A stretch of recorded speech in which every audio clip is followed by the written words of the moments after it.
మీరు రెండు రాష్ట్రాల మధ్య చిచ్చు పెట్టేలా రైల్వే జోన్ ప్రకటించారా? Point number 1. పాయింట్ నెంబర్ 2, ఆలస్యానికి కారణం ఎవరని మీరు అనుకుంటున్నారు? సార్ ఈశ్వర్ గారు, గుడ్ ఈవినింగ్ మీకు, ప్యానెల్లో ఉన్న పెద్దలకి. ఇప్పుడు ఇది స్టేట్ కి సంబంధించిన చాలా ముఖ్యమైన అంశం కాబట్టి క్రాస్ టాక్ వద్దు. దానికి ఎవరికైనా సరే ఇది ఉంటే మళ్ళీ నెక్స్ట్ క్లారిఫికేషన్ ఇచ్చుకోవచ్చు. దయచేసి క్రాస్ టాక్ వద్దు అని రిక్వెస్ట్. సార్, ఇవాళ అసలు కేంద్ర ప్రభుత్వం కేబినెట్ లో పూర్తిగా ఏది భారతీయ జనతా పార్టీ వచ్చిన తర్వాత రైల్వే జోన్ అనౌన్స్ చేసేటప్పటికి అంటే మౌఖికంగా అనౌన్స్ చేశారు కానీ కేబినెట్ లో పెట్టి కేబినెట్ దీన్ని అనౌన్స్ చేసిందా లేదా? Point number 1.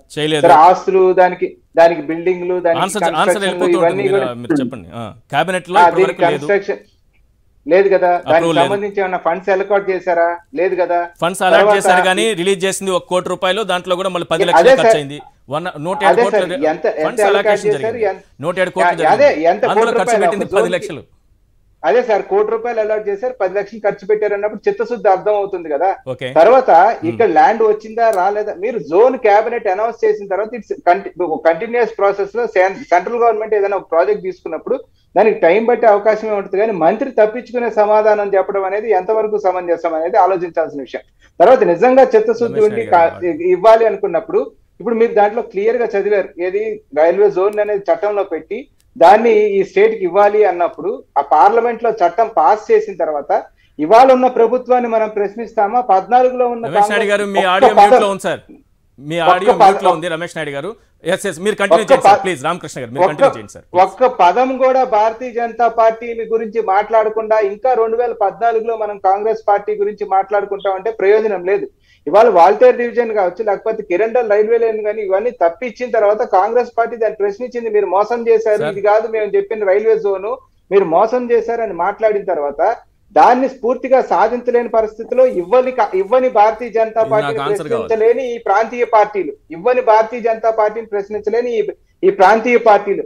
సో ఇటువంటి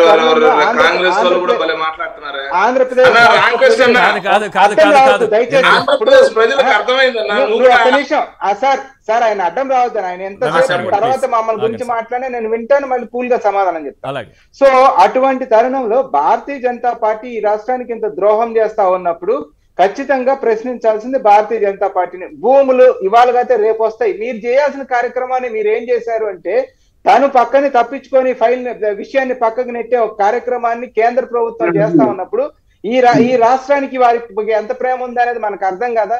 ఇవాళ నిన్న ఇది అమరావతి దగ్గర రైల్వే జోన్ కి 1000 రూపాయలు, రైల్వే లైన్ కి 1000 రూపాయలు కేటాయించారు. దాన్ని బట్టి అర్థం కావట్లేదా వీళ్ళకి మన మీద ఎంత ప్రేమ ఉంది భారతీయ జనతా పార్టీకి అనేది? సరే సార్, ఇవాళ అందరూ ఎంపీల గురించి మాట్లాడుతున్నావు కదా. ఇవాళ సంక్రాంతి సంబరాలు కావచ్చు, దసరా సంబరాలు కావచ్చు, ఏది కానీ జరుపుకునే జీవీఎల్ గారు విశాఖపట్నంలోనే నిత్యం ఉంటున్నారు కదా. మరి మీ మంత్రికి జీవీఎల్ గారు ఏం అప్డేట్ ఇచ్చారు? లేదు ఏవో లోక్సభకి ఎలక్ట్ అయిన హరిబాబు గారు అంతకు ముందు దీని గురించి ఏం సాధించుకొచ్చారు, నాకేం వద్దు, గవర్నర్ ఇచ్చేయండి, ఎంపీలు ఎవరూ కూడా గట్టిగా ప్రశ్నించలేకపోతున్నారు. వాళ్ళ సొంత వ్యాపారాలు చేసుకుంటున్నారు. అందుకే రైల్వే జోన్ ఆలస్యమైందనేటటువంటి ఇంకో పాయింట్ ను కూడా రమేష్ నాయుడు గారు రైజ్ చేశారు.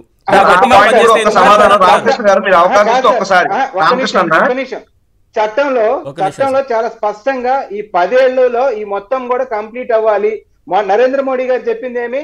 Letter and spirit. చట్టంలో ఈజుందా వసుందా పక్కన పెడితే లెటర్ అండ్ స్పిరిట్, ఈ చట్టం ఏమైతే ఉందో నేను అమలు చేస్తానో నరేంద్ర మోడీ చెప్పిన తర్వాత ఇంకా దాంట్లో ఇది పెట్టారు అది పెట్టారని మనమే వాళ్ళకు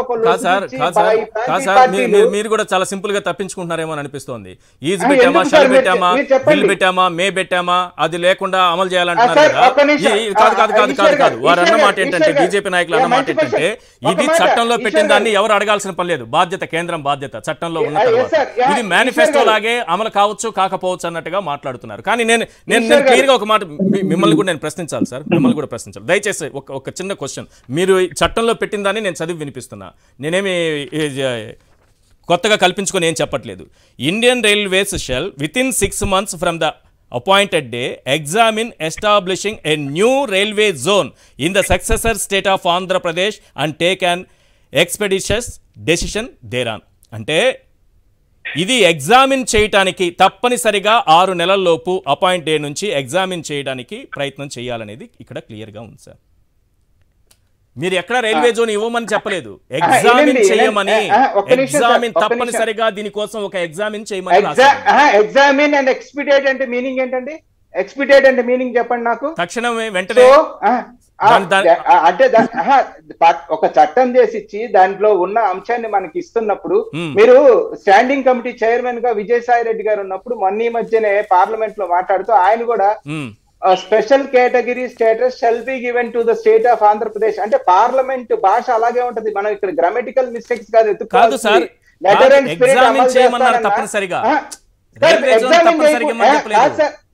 అయ్యా దయచేసి ఫీజిబిలిటీని ఎగ్జామ్ ఇమీడియట్ గా 6 months లో ఎగ్జామిన్ చేసి ఎగ్జామిన్ చేసి ఇమీడియట్ గా రెడ్డి గారు సుప్రీం కోర్టులో వేసినటువంటి కేసులో కేంద్ర ప్రభుత్వం అఫిడవిట్ లో అక్కడ ఫీజిబిలిటీ లేదని అఫిడవిట్ లో రాసింది సార్. మనం ఇలా ఎగ్జామిన్ చేయమని చెప్పినందుకే కదా ఫీజిబిలిటీ లేదని రాసింది అక్కడ. సార్ ఫీజిబిలిటీని ఎక్స్పిడేట్ చేసి, ఫీజిబిలిటీని చెక్ చేసి దాని విషయాన్ని ఎక్స్పిడేట్ చేయమని క్లియర్ గా స్పష్టంగా చెప్పిన తర్వాత దాన్ని letter and spirit Narendra Modi దాన్ని అమలు చేస్తానంటే దానికి అర్థం చెప్పండి నాకు. పార్లమెంట్ చట్టం చేసి ఇచ్చిన తర్వాత లెటర్ అండ్ స్పిరిట్ నేను అమలు చేస్తానంటే లెటర్ అండ్ స్పిరిట్ పార్లమెంట్ చట్టం ఇవ్వాలని ఉద్దేశం కాదా? ఖచ్చితంగా ఇవ్వాలి, అమలు చేయాలనే కదా ఉద్దేశం.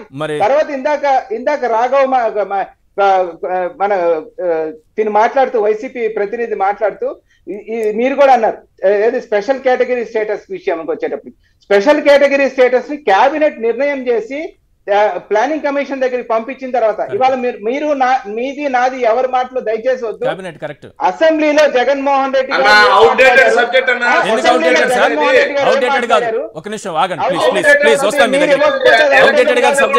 మా రాష్ట్రాన్ని మీరు అన్యాయం చేస్తా మా రాష్ట్రాన్ని మీరు కాదు